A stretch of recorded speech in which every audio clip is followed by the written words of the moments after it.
खुदा की परिभाषा हुवल अव्वल हुवल आखिर हुवल जाहिर हुवल बातिन व हुवा वकुल्लै शैइन अलीम।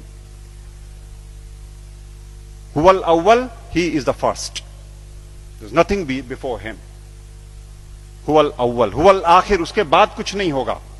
वो परवरदिगार वो है जिसके आगे कुछ नहीं होगा, उसके आगे कुछ है नहीं। हुवल जाहिर, जितना दिखता है वो सब वही है। हुवल बातिन, जो हमें दिखता है वही थोड़ी है। चंद्रमा का पिछला हिस्सा नहीं दिखता तो क्या है नहीं? तो जो तुम्हें नहीं दिखता लेकिन है वो भी वही है। हुवल जाहिर हुवल बातिन वहुवा वकुल्लै शैइन अलीम, हर बातों को जानने वाला है वो। और क्या कहते हैं वेद, क्या कहते हैं? शिव सहस्त्र नाम में भगवान शंकर के 1000 नाम हैं। अनाद्यंतः व्यक्ता व्यक्तः बहुश्रुतः। अनाद्यंतः, जिसका आदि नहीं, जिसका अंत नहीं। अनाद्यंतः व्यक्ता व्यक्तः, जो व्यक्त है वो सारा वही, जो अव्यक्त है वो वही। बहुश्रुतः, सर्वज्ञ, सब कुछ जानने वाला, कॉन्शियसनेस का सोर्स है ना वो, इसलिए सब कुछ जानने वाला वही परमात्मा, वही परवरदिगार। और Bible, I am the alpha and the omega, I am the alpha and the omega, I am the first and the last. किससे लड़ रहे हो और क्यों लड़ रहे हैं? हम क्यों नहीं कोर में जाते और उन एक बातों को देखते जो एकदम एक तरीके से डिफाइन करता है उस परमात्मा को, और उसको छोड़ करके हम छिलकों पे लड़ाइयां लड़ रहे हैं। गूदे छोड़ करके हम छिलकों पे लड़ाइयां लड़ रहे हैं, जाने गंवा रहे हैं, दुकानें जलाते हैं, शहर फूंक देते हैं, और अपने इस देश की और आसपास के पड़ोसी देशों में भी तबाहियां कटी हुई हैं छिलकों की लड़ाई पे।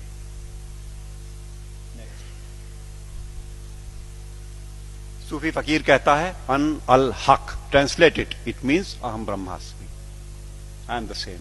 अन अल हक, ये सूफी फकीर बोलते हैं। लेकिन हम हैं कि लड़ने से बाज नहीं आने वाले। हम हैं वो इसे नहीं सुनेंगे, न मानने को तैयार होंगे। वो वही बात होली बाइबल जब कहती है कि I am the way the truth and the life, no one cometh unto the father but by me. But by me means through the soul, जो हमारे अंदर वो ज्योति का पुंज है, उसी के थ्रू रास्ता अंदर जाएगा।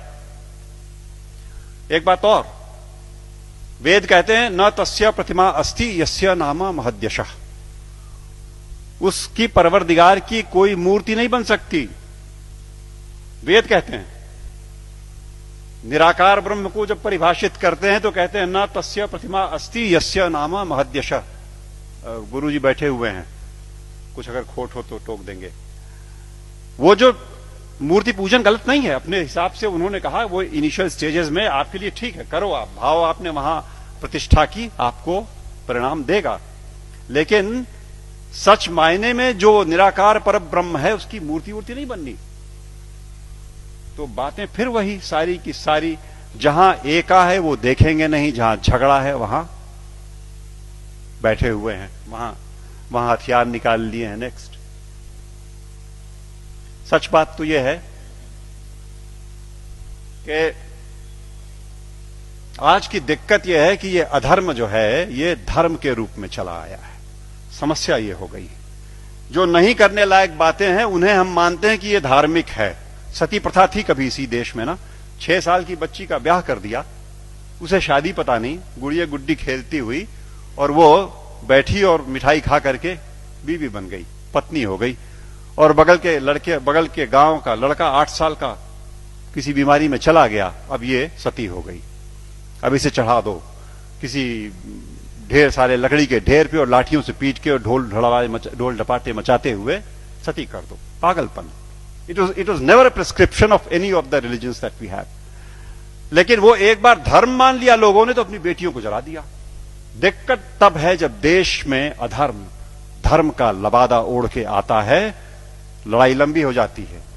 हम उसे धर्म मानते हैं जो अधर्म है। अभी चल रहा है, मैंने कैंपेन किया जबलपुर में, एंटी क्रैकर कैंपेन। दिवाली पे मर्यादा पुरुषोत्तम भगवान राम के आगमन के नाम पे ये देश, विश्वनाथ जी, 6000 करोड़ रुपए का बारूद अपने आसमान में भरता है। 6,000 करोड़ का बारूद उस देश में जहां दिवाली के दिन करोड़ों के हाथ में एक बताशा नहीं और एक दिया नहीं। अधर्म। जुआ खेलते हैं, शराब पीते हैं, दिवाली में लक्ष्मी जी प्रसन्न हो जाएंगी जुआ खेलने से। What a madness is that. लेकिन चल रहा है। अधर्म जब धर्म का लबादा ओढ़ के घुसेगा समाज में तो निकाले नहीं निकलेगा आसानी से, और अगर वो निकलेगा आपके प्रयास से। आप जगे हुए लोग हैं, आपके प्रयास से जाएगा। राह चलतों के प्रयास में से वो बात नहीं आनी, वो समझ ही नहीं सकते। या आप सुन तो रहे हो, आप शायद समझ भी जरूर रहे होगे। इस देश का एक बड़ा हिस्सा इन बातों को न सुन पाएगा न समझेगा। धैर्य नहीं उसके पास, समझ भी नहीं उसके पास। और आवश्यकता इस बात की है कि अधर्म जब धर्म का लबादा ओढ़ के आए तो पहचान के इग्नोर कर दो। लड़ाई नहीं लड़नी, आवश्यकता नहीं उससे लड़ाई की। It only needs to be ignored and probably that will do the trick next. सच बात तो यह है कि हम, जैसा मैं कह रहा था, कि हम छिलकों की लड़ाई में लगे हुए हैं, गूदे की ओर ध्यान नहीं दे रहे। और मेरे घर पे मैं शाम को आसपास के मोहल्ले के गरीब बच्चों को पढ़ाता हूं, थोड़े से। उन्हें रोज एक टॉफी एक बच्चे को देता हूं, उनको इनकरेज करने को कि वो आए। और वो अब जाके थमा है कुछ दिनों पहले, वरना रोज का झगड़ा था। एक टॉफी लाल रैपर में, हरे रैपर में, पर्पल रैपर में। ओ मुझे लाल चाहिए सर, मुझे हरी वाली चाहिए।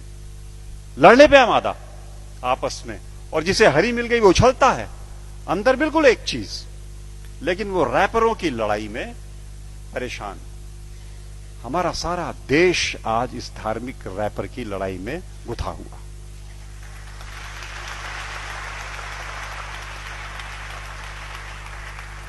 और यकीन मानो आपकी वो परवरदिगार ऊपर से देखता होगा तो बड़ा हंसता होगा। ये मनुष्य मेरा इंटीग्रिटी और मेरा कंपैशन लेकर के पृथ्वी पर मेरे नुमाइंदे बन करके इन रैपर्स पे उलझे हुए लड़ रहे हैं। और ये मेरे घर की छत के बच्चे तो चलो खाली आवाज कशी करते हैं, यहां तो चाकू लगा देते पेट में, यहां तो जान मार देंगे, दुकानें जला देंगे, शहर लूट लेंगे। उन रैपर्स की लड़ाई में कब तक चलेगा मित्रों?